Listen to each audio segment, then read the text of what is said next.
Hi everybody, old guy here, and it's pretty close to October 2025, and I have my first DNFs for the year. The first one is called Greetings from Asbury Park by Daniel H. Turtle. Asbury Park, New Jersey, Greetings from Asbury Park, the very first Bruce Springsteen album. The first three Bruce Springsteen albums pretty much documented. In fact, they're the musical soundtrack of my rather insane high school years there in New Jersey. See, my tires were slashed and I almost crashed somewhere in the swamps of Jersey while taking Rosalita out to Greasy Lake.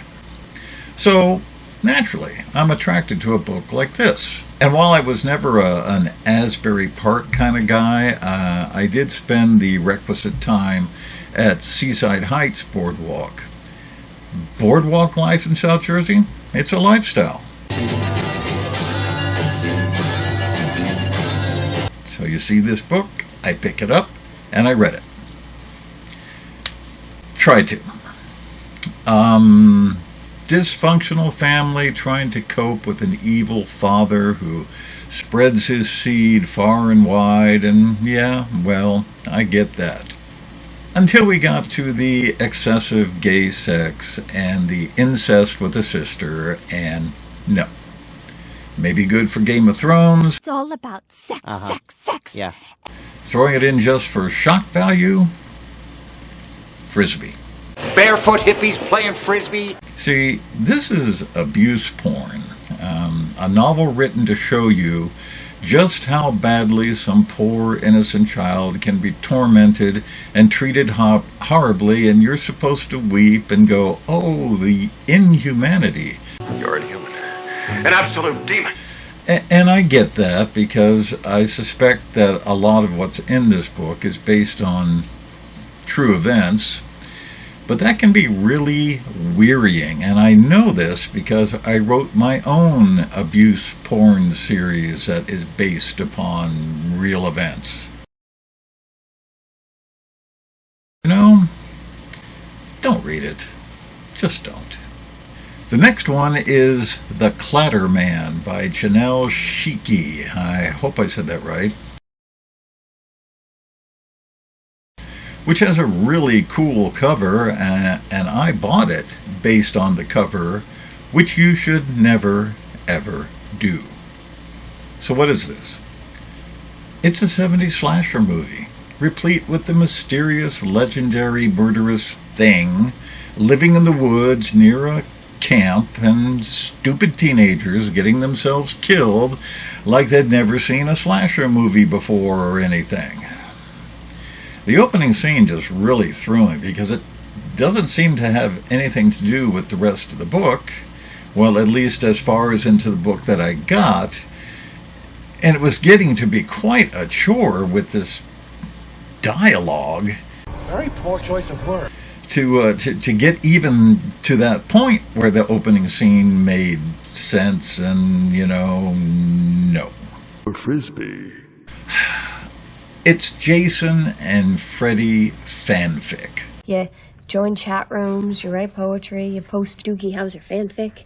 So spare yourself the trouble, just go watch one of those old movies.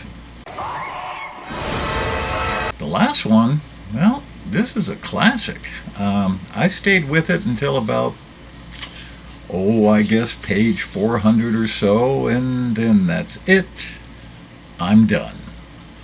The Sword of Shannara. I watched the miniseries, the Shannara Chronicles. It wasn't all that bad, It turned out to be a fairly decent sci-fi story, hidden inside a fantasy, and somewhere along the line I, picked this up and said, maybe before I get into it, I should probably read the beginning. Boy, was that a mistake. Sword of Shannara reads very much like something the high school newspaper columnist or editor and or student council president, you know, the good student, a favorite of the English and history teachers, decided one day to write.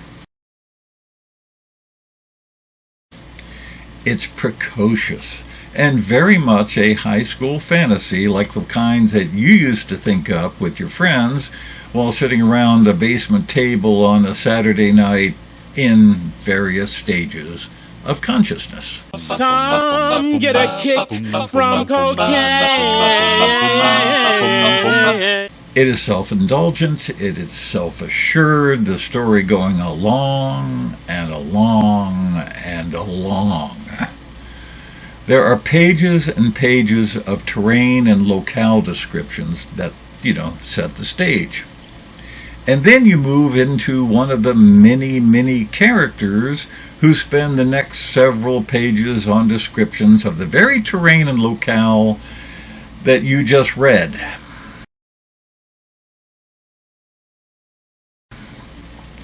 It's like Brooks is validating the knowledge his characters have by giving you the knowledge the characters have.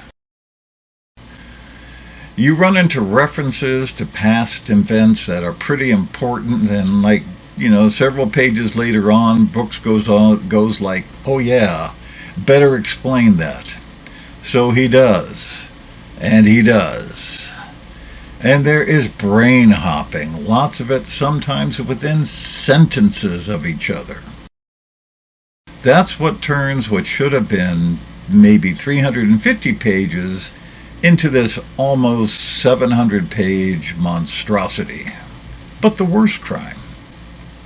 This is the Fellowship of the Rings, The Hobbit, there and back again. Like Lord of the Rings?